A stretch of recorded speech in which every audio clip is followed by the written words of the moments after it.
لکھتا ہے اپنے بارے میں خود لکھتا ہے کہ میں نے انگریز کی خدمات کے اوپر اتنے ناول لکھے، اتنے رسالے لکھے، اتنے پمفلٹ لکھے، جہاد کے خلاف اتنی کتابیں لکھی کہ 2 الماریاں ان کتابوں سے بھر جائیں۔ اپنے بارے میں خود اقرار کرتا ہے۔ ایک غبی، ایک پاگل، ایک جاہل، پرانے زمانے میں جن لوگوں نے نبوت کا دعویٰ کیا وہ انٹلیکچول تھے، وہ ذہین تھے، لیکن ہمارے خطے کی بدقسمتی آئی، ایسا غبی تھا، اپنے بارے میں لکھتا ہے کہ میں جب چھوٹا تھا ایک جیب میں مٹی کا ڈیلا ڈال دیا کرتا تھا، ایک جیب میں شکر کا، تو کئی مرتبہ جس ڈیلے سے استنجا کیا کرتا تھا اسی ڈیلے کو منہ میں ڈال لیا کرتا تھا کہ اس نے صحابہ کو، اہل بیت کو، کسی کو نہیں چھوڑا۔ کہاں ہے وہ شیعہ جو قادیانیوں کی ہم نوائی کے اندر آج بڑے آگے بڑھتے چلے جاتے ہیں؟ اس بدبخت نے کہا حسن و حسین جیسے کئی میری چراگاہ میں چرتے پھرتے ہیں، معاذ اللہ، ان جیسے کئی میری جیب میں ہیں۔ کہاں ہے شیعہ جو اہل بیت کی توہین کے اوپر تو تلملا اٹھتے ہیں؟ اس بدبخت نے امی فاطمہ کے بارے میں، حضرت فاطمہ رسول اللہ کے لخت جگر کے بارے میں اتنا رقیق جملہ بولا ہے کہ ہماری زبانیں بیان کرنے سے کپ کپا جائیں۔ کہتا ہے کہ فاطمہ نے معاذ اللہ مجھے اپنے قریب کیا اور معاذ اللہ اپنے سارے کے سارے پردے کو اٹھا لیا اور سب کچھ دکھا دیا۔ اللہ رب العزت نے کلام حمید کی ابتدا ہی میں ختم نبوت کے مسئلے کو بڑے احسن طریقے سے، بڑے خوش اسلوبی سے امت محمدیہ کو سمجھا دیا۔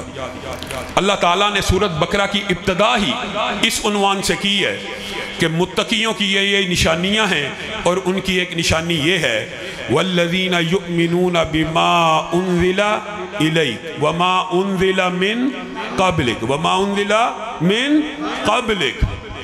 پورے قرآن پاک میں، پورے احادیث کے مجموعے میں آپ کو کہیں پر اللہ رب العزت کا یا حدیث کا یہ ٹکڑا نظر نہیں آئے گا کہ آپ کے بعد آنے والی وحی کا بھی اقرار کرتے ہوں، آپ کے بعد آنے والی وحی کے اوپر بھی ایمان رکھتے ہوں، بلکہ ہمیشہ کیا آیا وَالَّذِينَ يُؤْمِنُونَ بِمَا أُنزِلَ إِلَيْكَ، وہ ایمان رکھتے ہیں آپ کے اوپر نازل ہونے والی وحی کا۔ کیا مطلب؟ قرآن کے اوپر وَمَا أُنزِلَ مِن، اور اس سے پہلے آنے والی وحی کا، اور اس کے بعد جو جملہ ہے وہ یاری کو کم کرے، وہ عقیدہ ختم نبوت کو ثابت کر دیتا ہے وَبِالْآخِرَةِ هُمْ يُوقِنُونَ، اور اس کے بعد قیامت تو آ سکتی ہے وہی نہیں، رسول اللہ کے بعد قیامت تو آ سکتی ہے وہی۔ ایک ذہن میں اشکال پیدا ہو سکتا ہے، اور رسول اللہ صلی اللہ علیہ وسلم نے ختم نبوت کے جتنے بھی اشکال ہیں وہ دور کیے۔ ایک اشکال یہ بھی پیدا ہو سکتا تھا، جو ہونے کا خطرہ تھا رسول اللہ نے اس کو بھی کلیئر کر دیا، وہی قیامت تک نہیں آئے گی، وہی کا ایک حصہ 46واں حصہ نبوت کا باقی رہے گا، یہ بھی وعدے کر گئے۔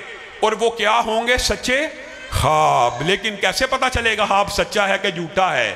یہ کون بتائے گا؟ معبر بتائے گا، عالم دین بتائے گا۔ ہر خواب بھی کیا وہ نبوت کا 46واں حصہ ہے؟ اس کا ادراک اور شعور عالم دین لگا سکتا ہے کہ یہ شیطان کی طرف سے آیا ہے کہ اللہ کی طرف سے آیا ہے۔ گویا وحی کی، نبوت کی جو 46ویں جز کی بھی قسم تھی، جو جز تھا، ابراہیم ہادم قصوری صاحب کے بیٹے بھی تشریف لائے ہیں، ان کو بھی خوش آمدید کہتے ہیں، بھائی ہیں، ماشاءاللہ ماشاءاللہ، اہلاً و سہلاً، مرحبا۔ ایک جز جو دنیا میں باقی رہ جانا تھا رسول اللہ نے اس کی بھی وضاحت کر دی، تو اگر نبی نے آنا ہوتا اس کی وضاحت نہ ہوتی؟ کتنی عام فہم بات ہے کہ ایک نبوت کا چھوٹا سا جز 46واں حصہ باقی رہنا تھا، رسول اللہ نے اس کی بھی وضاحت کر دی۔ اور اگر آپ قرآن پاک کا اسلوب دیکھیں تو آپ کو یہ بات سمجھ آتی ہے کہ ہر نبی اپنے بعد آنے والے نبیوں کی بشارت دیتا چلا گیا۔ ابراہیم نے دعائیں کی، آدم اور نوح کی ذریت کا ذکر آیا، وَمُبَشِّرًا بِرَسُولٍ يَأْتِي مِن بَعْدِ اسْمُهُ احمد کا ذکر آ گیا۔ عیسیٰ کے بعد بھی نبی آنا تھا تو قرآن پاک میں اس کا ذکر آ گیا۔ لیکن جب رسول اللہ صلی اللہ علیہ وسلم کی باری آئی تو رسول اللہ نے کیا مثال پیش کی؟ ان مثلی ومثل الانبیاء من قبلی کمثل رجل بنا بیتا فاجملہ واحسنہ، میری مثال دیگر انبیاء سے ایسی ہے کہ کوئی ایک آدمی گھر بنائے، محل بنائے، بڑا خوبصورت بنائے، اس کی تدین و آرائش کرے، پورا بنا دیا، الا موضع لبنا، ایک اینٹ چھوڑ دی۔ اس حدیث کو اگر آپ یاد کر لیں تو ختم نبوت کے دلائل اور دکھ ہوتا ہے۔ آج مسلمانوں کے یہ جوان بیٹے ختم نبوت کے دلائل سے واقف نہیں ہے۔ کتنی پختہ دلیل ہے سورۃ بقرہ کی شروع میں، اور کتنی پختہ دلیل ہے رسول اللہ نے کیا کہا، اس آدمی نے محل بنایا اور کتنی اینٹیں چھوڑی؟ ایک چھوڑی تھی کہ دو چھوڑی تھی؟ دو چھوڑی ہیں کہ تین چھوڑی ہیں؟ ایک چھوڑی فجئت انا واتممت تلک اللبنہ، پس میں آ گیا اور نبوت کے محل کی وہ آخری اینٹ کو اپنی جگہ پہ فکس کر دیا گیا، نبوت کا محل مکمل ہو گیا۔ اب جو کوئی بھی نبوت کا اعلان کرے گا وہ یا تو اس میں سے دو اینٹیں نکالے گا، یا ایک نبی کی توہین کرے گا، یا کسی نبی کا مقام اور کسی نبی کے محل کی یہ جو پوری کی پوری تعمیرات ہے ان میں سے کچھ نکال کے ہی نبوت کے اندر فٹ ہو سکتا ہے نا، ویسے نہیں ہو سکتا۔ پھر رسول اللہ صلی اللہ علیہ وسلم نے اس کے وہم کو اس طرح دلوں سے نکالا، اس طرح اوجل کیا کہ آپ کو حضرت علی کا وہ واقعہ بھول گیا۔ رسول اللہ صلی اللہ علیہ وسلم ایک غزوے پہ گئے اور پیچھے سے حضرت علی کو چھوڑ گئے۔ بسم اللہ، نعرہ تکبیر، حضرت علی کو پیچھے راہبر بنا کے، امیر بنا کے چھوڑ گئے، اور حضرت علی کو لوگوں نے باتیں کرنا شروع کر دی، اور حضرت علی کو کہا ہاں گرمی بڑی ہے، معاذ اللہ وہ اتنا جرنیل اور بہادر، ہاں جتنے طاقتور تھے، جتنے بہادر تھے وہ تو رسول اللہ کے ساتھ چلے گئے ہیں، جو کمزور رہ گئے ہیں رسول اللہ انہیں نہیں لے کر گئے۔ حالانکہ یہ وجہ نہیں تھی، لیکن حضرت علی کے دل کو چوٹ لگی اور آپ پیچھے بھاگتے ہوئے رسول اللہ کے پاس پہنچ گئے اور کہنے لگے کہ اس طرح لوگوں نے میرے سے یہ باتیں کی ہیں، نہ کر وہ پھر شہرت، میرے سے باتیں کی ہیں کہ تو بزدل ہے، تو پیچھے رہ گیا، تو کمزور ہے، تو ایسا ہے ویسا ہے۔ تو رسول اللہ صلی اللہ علیہ وسلم ہنسنا شروع ہو گئے اور کہا، ایک رہنما اصول بیان کیا، اور رہتی دنیا تک، قیامت تک کے لیے وہ فلسفہ بیان کر کے گئے کہ جہاں بھی ختم نبوت کے حوالے سے اشکال آئے گا رسول اللہ اپنی زندگی میں وضاحت کر کے جائیں گے۔ پہلی بات کیا کہی، اما ترضا ان تکون منی بمنزلۃ ہارون من موسیٰ، اے علی تو اس بات پہ راضی نہیں کہ تیری اور میری وہ نسبت ہے جو موسیٰ کی ہارون کے ساتھ ہے؟ اب یہاں پہ وہم آ سکتا تھا، یہاں پہ اشکال پیدا ہو سکتا تھا کہ موسیٰ بھی نبی ہیں اور ہارون بھی نبی ہیں، ساتھ ہی جملہ کہا الا انہ لا نبی بعدی، علی لیکن ایک بات یاد رکھی، تیری میری نسبت موسیٰ اور ہارون جیسی تو ہے لیکن میرے بعد نبی کوئی نہیں۔ ہلکا سا وہم، ہلکا سا اشکال بھی پیدا ہوا، اور ہمارے یہاں پہ ایک خاص مکتبہ فکر نے اس حدیث کو بڑی عجیب طرح، بات آئی ہے ضمنی طور پہ تو سمجھ لیجیے، بڑی عجیب طرح پیش کیا۔ دیکھیں جی، رسول اللہ صلی اللہ علیہ وسلم نے حضرت علی کو ہارون کی جگہ رکھا اور حضرت علی کو ہارون کا مقام دیا، موسیٰ اور ہارون کی نسبت عطا کی، تو گویا اس حدیث کی روشنی میں حضرت علی پہلے خلیفہ ہیں۔ عقل کے اوپر پردہ ہے، آج کے بعد آپ نے یہ بات بھی یاد رکھنی ہے۔ اگر اس حدیث سے مراد حضرت علی کا خلیفہ بننا ہوتا تو آپ نے صرف ان سے ایک سوال پوچھنا ہے، کیا ہارون موسیٰ کے خلیفہ بنے تھے؟ ہارون تو حضرت موسیٰ کی زندگی میں فوت ہو گئے تھے۔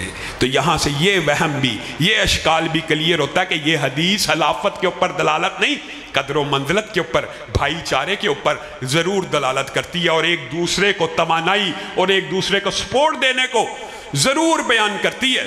اور پھر آپ حیران رہ جائیں گے، ایک ترجمہ وہ ہے جو مرزا غلام احمد قادیانی قرآن کا کرتا، اور ایک ترجمہ وہ ہے جو رسول اللہ صلی اللہ علیہ وسلم کرتے ہیں۔ خاتم النبیین کا ترجمہ رسول اللہ نے کیا کیا، لا نبی بعدی، میرے بعد نبی کوئی نہیں آئے گا، یہ رسول۔ اور یہ ابن عساکر میں اور دیگر حدیث کی کتب میں یہ حدیث بھی موجود ہے، جیسے آپ ابھی ابو بکر معاویہ بھائی سے پوچھ رہے تھے، تو حضرت آدم کے پاس بھی جب رسول اللہ صلی اللہ علیہ وسلم پہنچے تھے تو آدم نے کہا تھا کون ہے؟ تو کہا تھا آخر ولدکم من الانبیاء، آپ کی اولاد میں سے نبیوں میں سے سب سے آخری نبی۔ گویا بات واضح ہے۔ پھر بھی ہمارے خطے کی بدقسمتی ہے کہ یہاں پر ایک ایسا شخص پیدا ہوا جو اپنے بارے میں خود لکھتا ہے کہ میں نے انگریز کی خدمات کے اوپر اتنے ناول لکھے، اتنے رسالے لکھے، اتنے پمفلٹ لکھے، جہاد کے خلاف اتنی کتابیں لکھی کہ 2 الماریاں ان کتابوں سے بھر جائیں۔ اپنے بارے میں خود اقرار کرتا ہے۔ ایک غبی، ایک پاگل، ایک جاہل۔ پرانے زمانے میں جن لوگوں نے نبوت کا دعویٰ کیا وہ انٹلیکچول تھے، وہ ذہین تھے، لیکن ہمارے خطے کی بدقسمتی آئی، ایسا غبی تھا، اپنے بارے میں لکھتا ہے کہ میں جب چھوٹا تھا ایک جیب میں مٹی کا ڈیلا ڈال دیا کرتا تھا، ایک جیب میں شکر کا، دونوں کا رنگ آپس میں ملتا ہے، تو کئی مرتبہ جس ڈیلے سے استنجا کیا کرتا تھا اسی ڈیلے کو منہ میں ڈال لیا کرتا تھا۔ یہ شخص نبی ہو سکتا ہے۔ اور عجیب و غریب فلسفہ یہ ہے کہ قرآن پاک کی اس آیت کا عجیب ترجمہ کیا، ما کان محمد ابا احد من رجالکم ولکن رسول اللہ و خاتم النبیین۔ خاتم النبیین کا ترجمہ کرتا ہے نبی تراش مہر، ایسی مہر، یعنی رسول اللہ خاتم النبیین ہیں، مانتا ہے، لیکن کہتا ہے اس کا ترجمہ یہ جو مسلمان کرتے ہیں، رسول اللہ نے کیا ترجمہ کیا؟ لا نبی بعدی انا خاتم النبیین، میں آخری نبی ہوں۔ رسول اللہ یہ ترجمہ کرتے ہیں، امت یہ ترجمہ کرتی ہے، اور یہ ترجمہ کرتا ہے نبی تراش مہر، ایسا نبی، ایسی مہر جو نبیوں کو تراشتی ہے، یعنی یہ جس کے اوپر مہر لگا دیں وہ شخص نبی بن جائے گا۔ اب آپ نے اس فتنہ باطل کو اور اس فقہ باطل کو اور اس ترجمہ باطل کا جواب بھی یاد رکھنا ہے، کیونکہ یہ 4 یا 5 باتیں ہیں صرف جو عام مسلمانوں کے دماغ میں یہ ڈال کے مسلمانوں کو گمراہ کرتے ہیں۔ ان میں سے ایک مسئلہ یہ بھی ہے کہ نبی کریم خاتم کا مطلب جو ہے نا مہر بھی ہوتا ہے، اور نبی تراش مہر ہے اس کا مطلب۔ آپ نے ان سے یہ پوچھنا ہے کہ کیا مرزا غلام احمد قادیانی سے پہلے رسول اللہ تک کوئی نبی آیا؟ وہ آپ کو کہیں گے نہیں آیا۔ کیا مرزا غلام احمد قادیانی سے لے کر قیامت تک کوئی نبی آئے گا؟ نہیں، خلافت ہے، ان کے بعد خلافت ہے۔ اب آپ قرآن کی آیت کا ترجمہ خود کر لیجئے۔ عام جو پہلی جماعت کا طالب علم یہاں پہ بیٹھا ہوگا، یہ جو خاتم النبیین کا لفظ قرآن پاک میں آئے، یہ نبی واحد ہے کہ جمع ہے؟ واحد ہے کہ جمع؟ جمع، اور جمع عربی میں کم از کم تثنیہ کے بعد کس سے شروع ہوتی ہے؟ 3 سے۔ عربی میں جو نہیں جانتے ان کو سمجھ آ جانی چاہیے، بڑی عام فہم بات ہے، مشکل نہیں۔ نبی واحد ہے، تثنیہ 2 کے لیے، اور نبیین کا جو لفظ ہے وہ کس کے لیے ہے؟ 3۔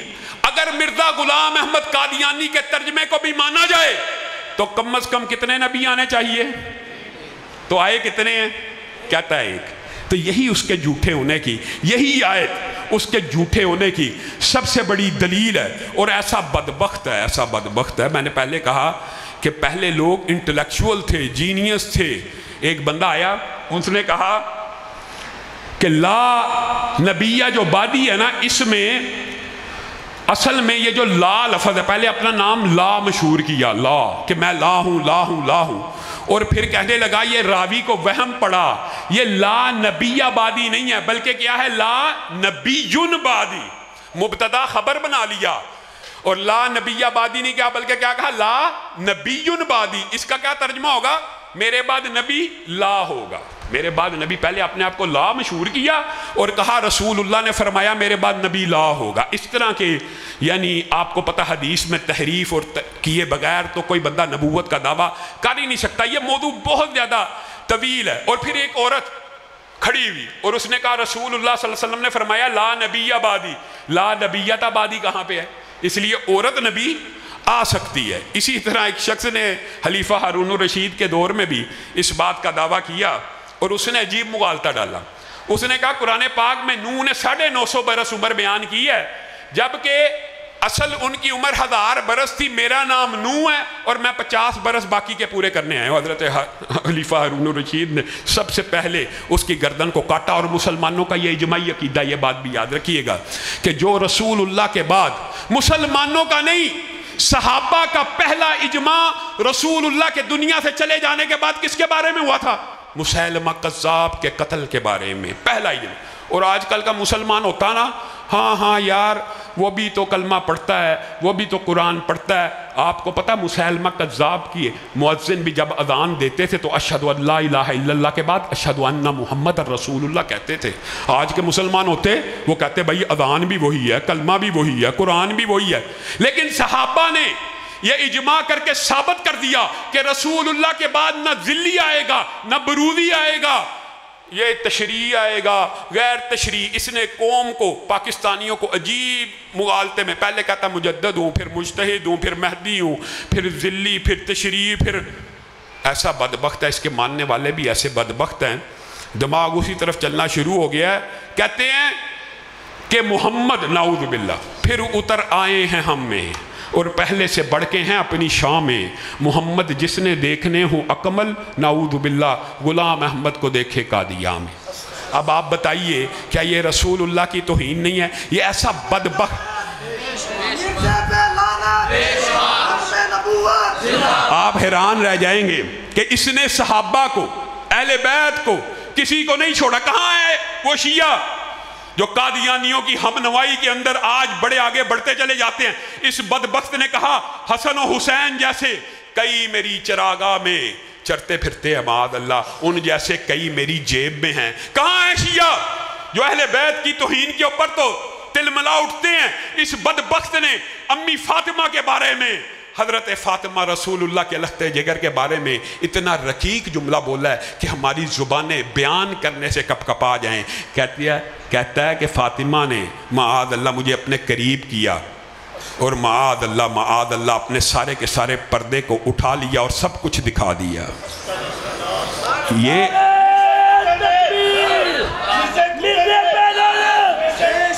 آپ یہ چاہتے ہیں حضرت عیسیٰ کے بارے میں کہتا ہے وہ شرابی تھے، وہ ایسے تھے، وہ ایسے تھے۔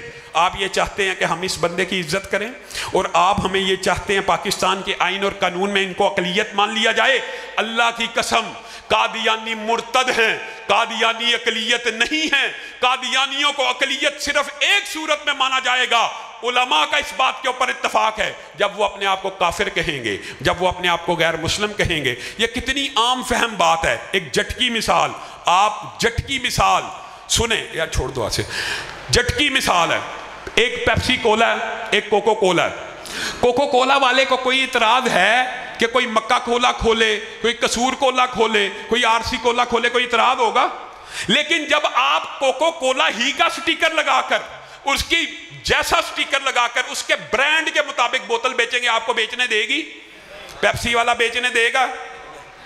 آپ اپنے آپ کو مسلمان کہہ کے مسلمان امت میں شامل کرنے کی کوشش کریں گے تو ہم شامل ہونے نہیں۔ جب آپ اپنے آپ کو کافر مان لیں گے اس وقت علماء یہ فیصلہ کریں گے آپ اقلیت ہے کہ نہیں۔ اور مسلمانوں کا یہ اجماعی عقیدہ ہے کہ جو بندہ کلمہ پڑھے اور ختم نبوت کا انکار کر دے وہ کیا ہوتا ہے؟ مرتد ہوتا ہے۔ مرتد کلمہ پڑھنے کے بعد انکار کرنے والا مرتد ہوتا ہے، جو کلمہ نہ پڑھے وہ کافر ہوتا ہے۔ کلمہ پڑھ کر ہر قادیانی بچہ جب بالغ ہوتا ہے کلمہ پڑھ کر مرتد ہو جاتا ہے اور ختم نبوت کا انکار کر دیتا ہے۔ ہاں یہ بات اب لوگوں کو سمجھ آتی ہے۔ ہاں جی آپ سکھوں کے اوپر اتنی سختی نہیں کرتے، آپ ہندوؤں کے اوپر اتنی سختی نہیں کرتے، اور بھائی وہ اپنے آپ کو کافر مانتے ہیں، وہ اقلیتیں ہیں، اقلیتوں کے حقوق ہیں، اسلام میں مرتدوں کے حقوق نہیں ہے۔ اگر اپنے آپ کو اقلیت مان لیں گے سارے کے سارے حقوق مل جائیں گے، اور مرتد کی سزا اسلام میں قتل ہے، لیکن وہ قتل آپ نے اور میں نے نہیں کرنا۔ کس نے کرنا ہے؟ ریاست کا کام ہے، ریاست سے ہم نے یہ مطالبہ کرنا ہے یا ان کو قتل کیا جائے یا ان کو جلا وطن کیا جائے۔ اور ریاست کو اور انتظامیہ کو بھی میں یہ بات کہنا چاہتا ہوں کہ عقل کے اوپر آپ کے کیسا پردہ ہے؟ کیا قادیانی، آپ بھی بتائیے گا ایمانداری سے، پاکستان کے ساتھ مخلص ہو سکتا ہے؟ پاکستان کے آئین کے ساتھ مخلص ہو سکتا ہے؟ وجہ کیا ہے؟ اس آئین میں انہیں کافر لکھا ہے، اس آئین میں انہیں کافر لکھا ہے، وہ پاکستان کے آئین کے ساتھ کیسے مخلص ہو سکتے ہیں؟ اور اسی طرح میں انتظامیہ سے یہ پوچھتا ہوں کہ کیا شیعہ پاکستان کے ساتھ مخلص ہو سکتا ہے؟ رافضی ہو، اس شیعہ کی بات نہیں جو صحابہ کو برا بلا نہیں کہتا، وہ رافضی جو صحابہ کے بارے میں تبرہ کرتا ہے اور صحابہ کی توہین کرتا ہے، وہ پاکستان کے آئین اور قانون کے ساتھ مخلص ہو سکتا ہے؟ کبھی نہیں ہو سکتا۔ وجہ یہ ہے کہ پاکستان کے آئین میں توہین صحابہ کی سزا لکھی ہوئی ہے۔